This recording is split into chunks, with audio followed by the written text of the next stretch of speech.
ناظرین، آج کی اس ویڈیو میں ہم ہاتھ یا پیر کا سن ہو جانا کے بارے میں بات کریں گے۔ ہاتھ پاؤں کا بار بار سن ہونا خطرناک بھی ہو سکتا ہے۔ ہاتھ پاؤں کا سن ہو جانا عام سی بات ہے۔ زیادہ تر ہاتھ پاؤں کا سن ہو جانا خون کی نالیوں اور ٹشو پر دباؤ کی وجہ سے ہوتا ہے۔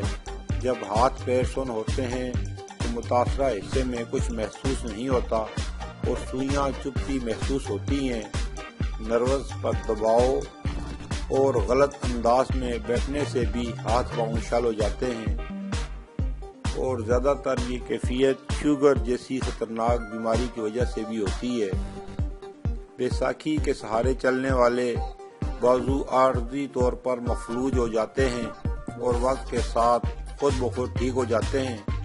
سخت سردی میں بھی ہاتھ پاؤں مفلوج ہو جاتے ہیں، اور جو لوگ دوران خون کی کسی بیماری میں مبتلا ہوں ان کے ہاتھ پاؤں اکثر شل ہو جاتے ہیں۔ سن ہونا کیا ہے؟ ہمارے ساتھ رہیے گا۔ اگر آپ ہمارے چینل پر نئے ہیں تو ہمارے چینل کو سبسکرائب کریں اور ساتھ لگی گھنٹی کے بٹن کو بھی دبا دیں تاکہ ہماری ہر نئی آنے والی ویڈیو کا نوٹیفیکیشن آپ کو ملتا رہے۔ ہمارے چینل کو سبسکرائب کرنے کا بہت بہت شکریہ۔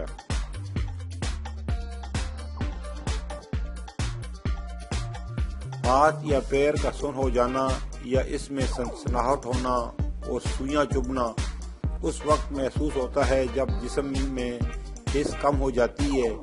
اس کی وجہ خون کی نالیوں پر دباؤ ہوتا ہے۔ جب نروز تک خون کی سپلائی منقطع ہو جاتی ہے تو نروز اپنا کام کرنا چھوڑ دیتی ہیں اور ان سے متعلق اعضاء سن ہو جاتے ہیں۔ برطانوی طبی ماہرین نے ہاتھوں اور پاؤں میں جلن اور سوئیاں چبھنے جیسے احساس کو ہائی بلڈ پریشر کی علامت قرار دیا ہے۔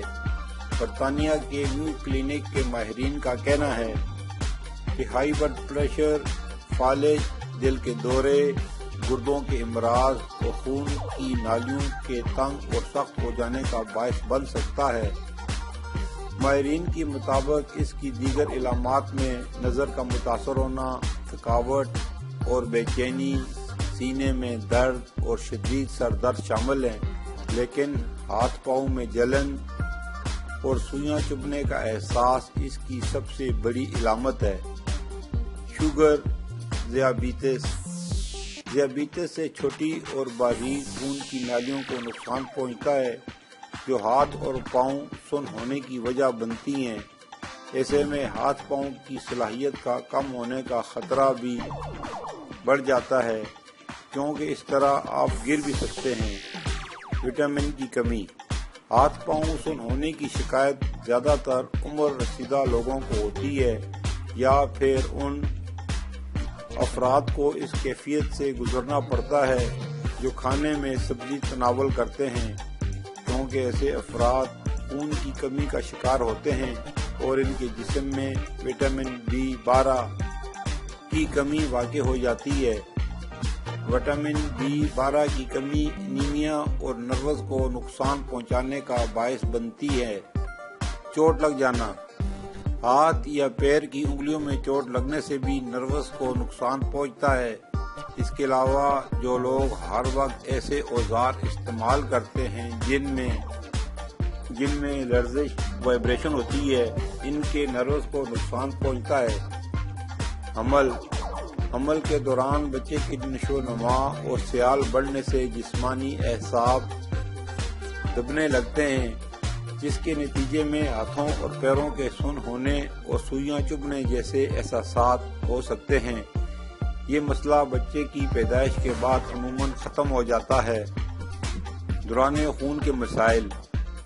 جب اعضاء کو مناسب مقدار میں خون نہیں ملتا تو ہاتھوں یا پیروں میں ٹھنڈک یا سن ہونے کا احساس ہو سکتا ہے۔ اگر جلد کی رنگت ہلکی ہے تو ٹانگوں پر نیلاہٹ کی جھلک نظر آ سکتی ہے۔ اسی طرح ناقص سرکولیشن جلد کو خشک کر سکتی ہے، جس کے نتیجے میں ناخن بھربھرے ہو، خصوصاً پیروں کے، جبکہ بال گرنے لگتے ہیں۔ اگر ذیابیطس کے شکار ہوں تو زخم بھرنے کی رفتار بہت سست ہو جاتی ہے۔ بریسٹ کینسر کے علاج کے لیے کیے جانے والی کیمو تھراپی کے لیے استعمال ہونے والی ادویات بھی ہاتھ پاؤں سن ہونے کی وجہ بنتی ہیں۔ بہت ساری بیماریاں نروس کو نقصان پہنچاتی ہیں۔ الکوہل کا استعمال بھی نروس کو نقصان پہنچاتا ہے، جس سے ہاتھ اور پاؤں شل ہو جاتے ہیں۔ علاج و احتیاط: ہاتھ اور پیر سن ہونے کی صورت میں یہ اعمال انجام دیں۔ جو بھی کام کریں اس دوران وقفہ ضرور لیں۔ غلط انداز میں نہ بیٹھیں۔ تنگ کپڑے اور جوتے پہننے سے گریز کریں۔ اگر بیٹھے بیٹھے پیر یا ٹانگ سن ہو گئی ہو تو اٹھ کر کھڑے ہو جائیں اور ٹانگ کو حرکت دیں تاکہ خون کی روانی صحیح ہو۔